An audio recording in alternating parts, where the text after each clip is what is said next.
22 जनवरी को रामलला मंदिर के प्राण प्रतिष्ठा के मुद्दे पर जामताड़ा विधायक इरफान अंसारी चौतरफा घिरते नजर आ रहे हैं। प्राण प्रतिष्ठा समारोह में कांग्रेस की ओर से आमंत्रण ठुकरा दिए जाने और शामिल नहीं होने के फैसले के बावजूद विधायक इरफान अंसारी ने अपना अलग स्टैंड लिया है। उन्होंने कहा कि भाजपा झूठा श्रेय ले रही है, यह कोर्ट का निर्णय है और राम सबके हैं।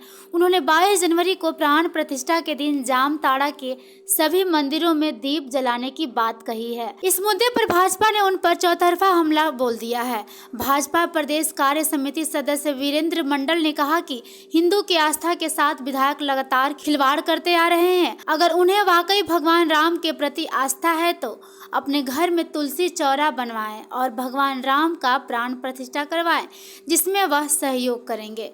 लेकिन हिंदू आस्था के साथ खिलवाड़ बर्दाश्त नहीं किया जाएगा। वहीं नेता प्रतिपक्ष अमर बावरी ने कहा कि राम का रचा हुआ है, अगर उन्होंने रचा है कि नरेंद्र मोदी के हाथों ही प्राण प्रतिष्ठा हो तो वह होकर रहेगा। उन्होंने कहा कि कांग्रेस वोट बैंक और तुष्टीकरण की राजनीति के दलदल में फंस चुकी है। अब कांग्रेस का समूह विनाश होना तय है। ये कहता है कि हम भगवान जो है राम के नाम पर दीपक जलाएंगे तो वेलकम है, स्वागत है, जलाओ। मैं तब जानूंगा जो है भगवान राम के नाम में अब दीपक जलाने का काम करोगे और दीपक जलाओगे। भगवान राम के प्रति आस्था है, भगवान राम के प्रति तो इस देश में रहने वाले सभी का आस्था होना चाहिए। हिंदू धर्म है, ये हिंदू राष्ट्र है ना, हमारा ये हिंदू राष्ट्र है तो यह सभी का अधिकार है। तो मैं इरफान अंसारी को सोशल आपके मीडिया के माध्यम से, आपके चैनल के माध्यम से यह बताना चाहता हूँ और यह चुनौती देता हूँ, अगर आप में दम है और भक्ति की भाव अगर राम के प्रति है तो आपका मधुपुर में और जामताड़ा में भी बहुत बड़ा अंगना है। आप एक तुलसी का पीढ़ा बनाओ और भगवान राम को स्थापित करो, उसमें हम प्राण प्रतिष्ठा करवाएंगे आपके घर में जाकर के जो है, और नित्य दिन आप पूजा करो, तब जानेंगे आप जो भगवान राम के प्रति भक्ति है। ढोंग करते हो, ये हिंदू धर्म और आस्था के साथ खिलवाड़ करने का काम कर रहा है। तमाम हमारे जो सनातन धर्म के लोग हैं, हम तमाम सनातनियों से इसे सतर्क रहने की ज़रूरत है। हमारा धर्म जो है, हमारा संस्कृति जो है, आने वाले समय में हमारे कुछ लोग जो बहकावे में जा रहा है इसके साथ सभ्यता और संस्कृति को एक षड्यंत्र के तरफ जो है क्या बोलते हैं ख़त्म करने का काम कर रहा है। इसका पुरजोर में विरोध करता हूँ और यह जो है ये अपने आप में संतुलित और जो है संयम होकर के हमारे हिंदू धर्म और आस्था के प्रति बयानबाजी करे, नहीं तो फिर जो है ये बर्दाश्त से बाहर की बात है। ये तो कांग्रेस पार्टी का निर्णय तो आपने देख लिया, पार्टी का निर्णय से हम लोग बने हैं। लेकिन मैंने इतना कहा है कि हर मंदिरों में हम लोग तो पार्टी से बने हैं और इनविटेशन कौन बांट रहा है? बीजेपी के लोग, आरएसएस के लोग। कौन होते हैं आप?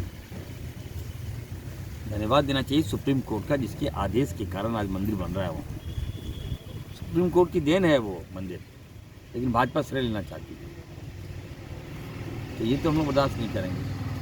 राम की भाजपा दिखा रही है कि राम के सबसे बड़े हितैषी भाजपा लोग, भगवान राम के सबसे बड़े हितैषी भाजपा के लोग हैं। क्या अभय पांडे जी नहीं हैं, आरती नहीं है, विनोद नहीं है, इरफान साई नहीं है क्या? भगवान तो सबके हैं। तो मैं कहूँगा कि पार्टी के जो भी निर्णय है हम लोग साथ में है, लेकिन 22 तारीख को जामताड़ा के जितने भी मंदिर हैं सब में मैंने निर्णय लिया है कि हम लोग प्राण प्रतिष्ठा का कार्यक्रम है, सब जगह हम लोग दिया जलाने का काम करेंगे और हर एक मंदिर में दिया जलेगा। हम लोग यहीं से प्रणाम कर लेंगे भगवान राम को। भगवान राम चलिए हम सब पर आपकी महिमा बनी रहे, आपकी कृपा बनी रहे, और भगवान राम तो सबके हैं। लेकिन भाजपा श्रेय लेने में जुटी हुई है, क्या कहेंगे? वही जो राम रची रखा, राम जी ने जो रचा है वो होगा वही, हम और आप निमित्त मात्र हैं। अगर राम जी ने यह रच के रखा है कि कलयुग में नरेंद्र दामोदर दास मोदी वो हमारे जो है गर्भगृह में 500 साल के लंबे संघर्ष के बाद जो हमारा बाल स्वरूप होगा उसको विराजमान करने का निमित्त बनेंगे, तो इसमें किसी को कोई परेशानी नहीं होनी चाहिए। कांग्रेसियों का जहाँ तक सवाल है, तो जिन्होंने राम की अस्तित्व पे ही सवाल उठाया है, जिन्होंने कोर्ट में जाकर के एफिडेविट दिया सरकार के माध्यम से कि राम काल्पनिक कथा है, और आज वो राम मंदिर के नाम पे और उसके निमंत्रण के नाम पे हाय तौबा मचा रहे हैं। असल में यह है कि वोट बैंक और तुष्टिकरण की राजनीति में वो इतने उसमें दलदल में धंस चुके हैं कि उससे उबर पाना उनके लिए अब आसान चीजें नहीं रही है। तो कुल मिलाकर अगर देखें तो कार सेवकों पे गोली चलाना हो, चाहे राम मंदिर के मामले पे इतने दिन अटकाना हो, इस देश के प्रधानमंत्री बनने का सौभाग्य कांग्रेस को सबसे ज्यादा बार मिला था।